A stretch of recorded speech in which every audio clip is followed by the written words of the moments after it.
I often get asked which Pokemon set is my favorite, and here it is. This is Double Crisis, one of Pokemon's special sets. This bad boy released right after Primal Class, which was the XY set made to represent Omega Ruby and Alpha Sapphire coming out. Double Crisis is a reference to an older set, Team Magma versus Team Aqua, but this one is so much better in both artwork and descriptions. And that's clear from the very first card, Numel. This set is all about showing the Pokemon and their roles within their teams. So we have a bunch of Numel carrying a cart of Team Magma goods right here. You can see the little logo on the side, and the descriptions match what they're doing and explain the artwork to you. So these Numels, no matter how heavy the cargo, we can transport it to our destination with ease thanks to Numel. It's right down there. It tells you exactly what's going on and how helpful these little Pokemon are. It's an amazing amount of world building. Camerupt is up next, rescuing this Team Magma grunt from a mission of some sort that seems to have went awry. Camerupt, with its strength against fire, played a big role in rescuing team members. Remember that fire?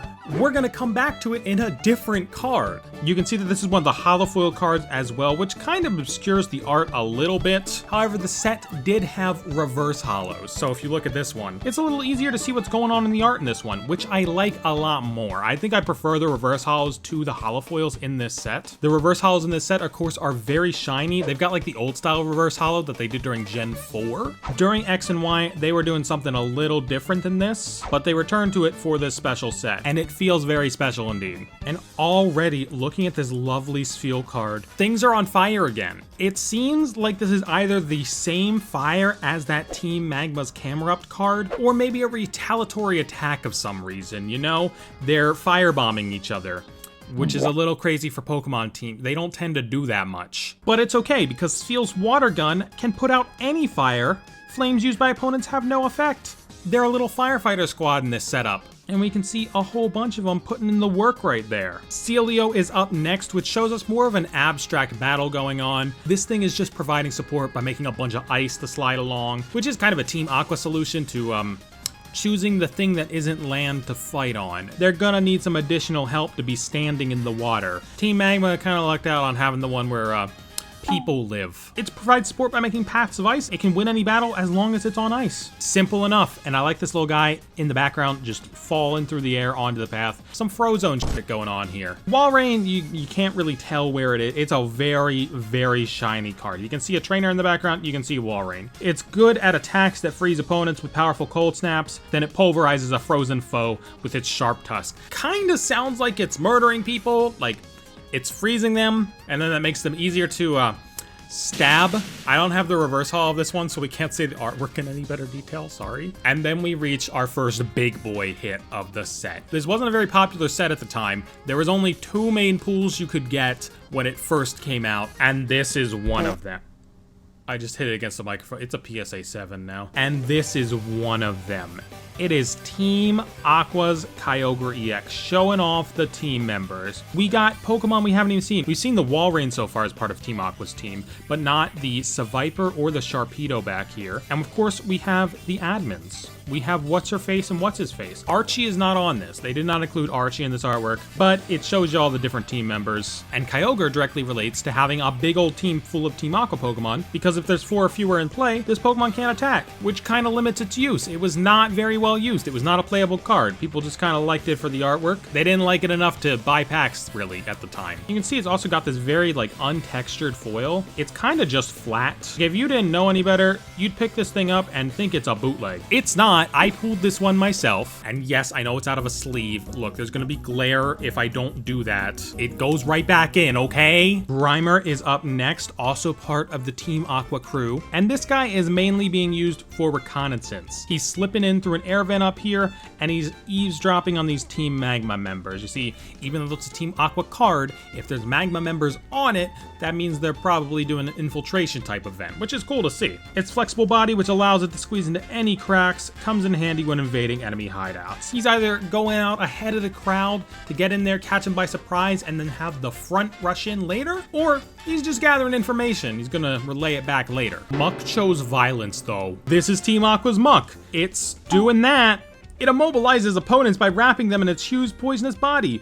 it'll smoosh you too. Crazy description on this bad boy, but I kind of love it. This one's kind of one of my favorites. I do like this one quite a lot. And I do have the holofoil so you can see that artwork a little closer. That doesn't make the situation look much better, but like you can see it better. We've also got Team Aqua's Seviper. Remember the Seviper from the Kyogre card? This is him. We got an Aqua Grunt commanding him back there. I love how he's like hooked up in shadow and stuff. Seviper's tail is a sharp blade. It can even poison you. You, the viewer, get to die now. What's great about this one is we see it fighting a Zangoose. Remember that. That'll be important. It'll be on the test. Team Magma's Ball Toy is an interesting one because you look at this card art and you immediately think, oh, he's sneaking into the enemy base. There's some Team Aqua Grunts right there, and they're sending him in. Wait, he's Team Magma's Ball Toy. He's not working for them. And that's because this guy is the alarm system. He saw them trying to sneak through, and he fired himself off to let his team members know.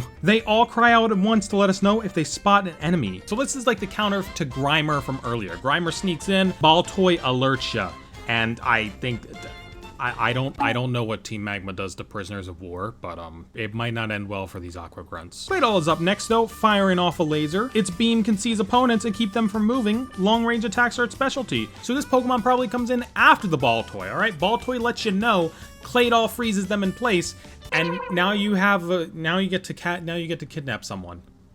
You know, I'm starting to think these teams are not the greatest people in the world. The reverse holo again shows it off in a little more detail. We can see more of the environment, although that isn't super necessary because the characters always show off against the holo very well. But that's just a cool ass laser. Bro is packing heat. Team Magma also gets Aron, and this is a very cool art style because it's got like this pop art effect. Look at this little comic book burst up there. They ate the Team Aqua submarine, and they're just laughing about it. They love that. Aron, which even devour metal, can eat and destroy enemy ships in an instant. I wonder what else they can destroy. Perhaps some supporting structures of buildings? I'm just saying, you could very easily do a terrorism with these guys. The Pokemon world must be terrible to live in. Lairon, though, is all about brute force. This is an entire horde of these guys just slamming themselves through a building and crossroads and barriers. When they use takedown, the impact from the solid body is enough to destroy concrete. So you got Aron for the steel, you got Lairon for the concrete. Jesus Christ, there's nowhere safe in the Pokemon world. Aggron is here too. We've got this amazing pose from this Team Magma Grunt up here. Love her. And a bunch of Team Aqua Grunts who are absolutely going to get crushed by rubble. This thing has 100% just fallen into their base. It's not looking good for Team Aqua in this particular card. Its metal horns can smash through any defense no matter how strong. So if you didn't build your stuff out of steel and you didn't build it out of concrete, this can pretty much clean up the rest of it. I do like how this flipped table here, that is definitely just a glass of wine that someone was chilling out with. Insult to injury, man. He destroyed that shit. And here is the other big pool of the set. Team Magma's Groudon EX. I don't know how they got the legendaries in this timeline, but they did. And given what just Aron and Lairon could do, I'm a little afraid to find out what this guy can do. Much like Team Aqua's Kyogre, it shows the entire team here. We got both the admins, Tabitha and Courtney. Right, Courtney. Courtney's the best. We love Courtney in this household, okay? And it's got a bunch of the Pokemon we've already seen. We've seen Claydol here. We've seen our pal Camerupt and Zangoose, who has not made an appearance on his own card yet, but we damn well seen him on Seviper. It's got that Power Saver ability where you gotta have 5 total Team Magma Pokemon in play in order for it to attack, which is this guy and 4 bench slots all need to be Team Magma. Kind of f***ed with the usability, but it is a beautiful artwork. Absolutely adore it. I never was able to pull this one back in the day. I pulled 2 Team Aqua's Kyogre, and I never found someone to trade me a Groudon from one of my Kyogre. And then I traded the Kyogre for something else, and then I bought it last year for $100. So nobody cared about this set until like last year. Going back in the sleeve. And we've now reached the puppy portion of the video. Because if there's one thing we know about these grunt teams, they got Poochyenas. So we got Team Aqua's Poochyena. Poochyena can easily detect invading foes with its acute sense of smell. It's an excellent lookout. That's all they use it for. They use it as a lookout. So they have their little base here. They have these guys as their perimeter.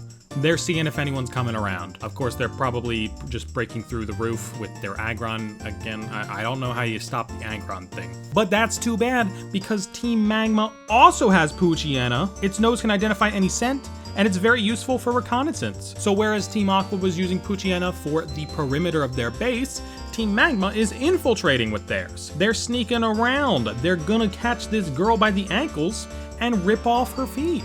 Let's not talk about that right now. But he is being pet like a good boy because he is still a good boy, okay? Despite this being a bad boy, this is a good boy. And what's a Poochyena without a Mightyena? Thanks to their outstanding leadership, it's good at combination attacks that can leave a foe helpless. So they just have an entire horde of these things attacking their invaders, and it's reflected in one of its attacks, which is Team Pact. For each Team Aqua Pokemon you have in play, it does 30 damage times the number of heads. So these things are just attacking in a big old horde. I think that's still Team Aqua's property up there, so it seems like they're still being put on perimeter, you know? These are not the army of fighting forces on the outside. They're staying back home to keep things protected. Team Magma's got their Mightyena too. It's loyal to its master and will protect its partner to the end no matter what. It looks like this might actually be the result of the previous Poochyena card because he's limping away from an enemy base here. I think things didn't quite go as well as he hoped in there. You know, he got a little injured. His buddy had to evolve to protect him. That's my canon at least. I think these two cards connect a little bit. Carvanha, of course, works for Team Aqua. There's no other choice. You can't keep up with its movements underwater, can you? If you get caught in this whirlpool, there'll be no escape. Team Aqua has upgraded to drowning people. There's a submarine up top, but it's impossible to tell which one it is. I think since the Carvanhas are Team Aquas and they're making whirlpools here, that's probably Team Magma's up there, but we need more information. All right, I think they're on the attack. I think they're trying to get rid of Team Magma's submarine, you know, get a little revenge for the old Aron treatment. Sharpedo's out for blood though. Like, it just missed this Team Magma grunt. He was almost a half a man. That's a little scary. It boasts fangs so powerful that they knock opponents out in one shot. Enemies that slip up will be taken down without fail. That's one way to put it. The other way would be dying. Enemies that slip up die. I don't even know where he's bursting from. Did he just like eat through a wall? Is he coming in through the water main? Is that something I need to be concerned about? And the last of the Pokemon from the main set, of course, is Team Magma's Zangoose, which has all of Team Magma's other Pokemon just lined up around. We got Camerupt back there, we got Aggron, we got Baltoy, we got Claydol, we got Mightyena, but no Poochyena, which seems to support my theory that the Poochyena had to evolve into Mightyena to help this guy out. Can you handle the formation attack of the fearless Zangoose? We see Zangoose fighting on that Seviper card. We've already seen it in action, and of course it has the attack team play, which does 20 damage times the number of Team Magma Pokemon on your bench. I kind of built a deck around this when I was a kid. It wasn't great, but like it was a fun thing to mess with. Now we do also have two honorary cards from this set. Namely, we've got Kyogre and Groudon from Celebrations, a direct reference to the full arts from earlier, just now in a more normal form factor. You can see that the exact same admins are on the same ones.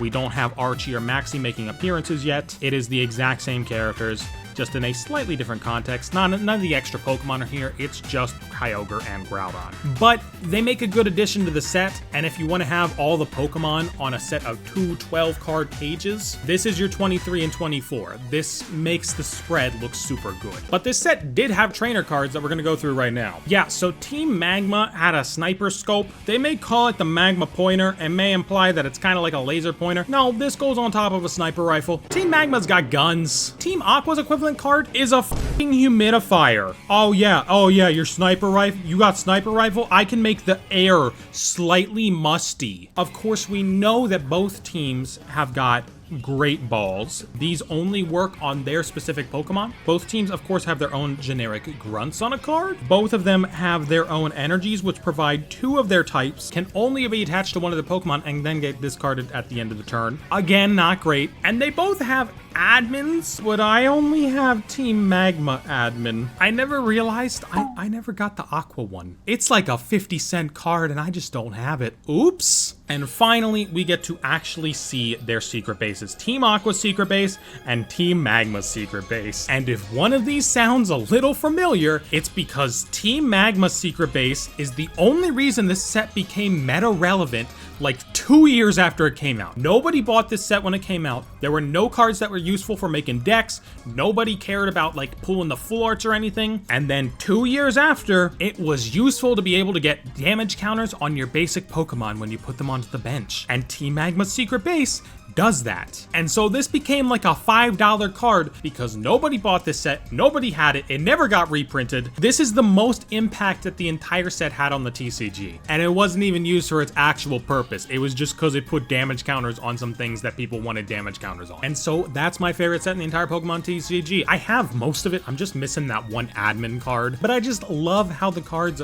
bring new world building to the TCG. My favorite sets always do that. My favorite sets have like people interacting with Pokemon, or like showing us what Pokemon do in their off time, lots of slice of life stuff, or, you know, using them for terrorism plots. You know, I'm starting to understand why they never made another set like this. And if you like this new format of video I'm trying, please let me know. I'd love to do more stuff like this where I'm just talking about a bunch of cards that I have. This too is Yuri.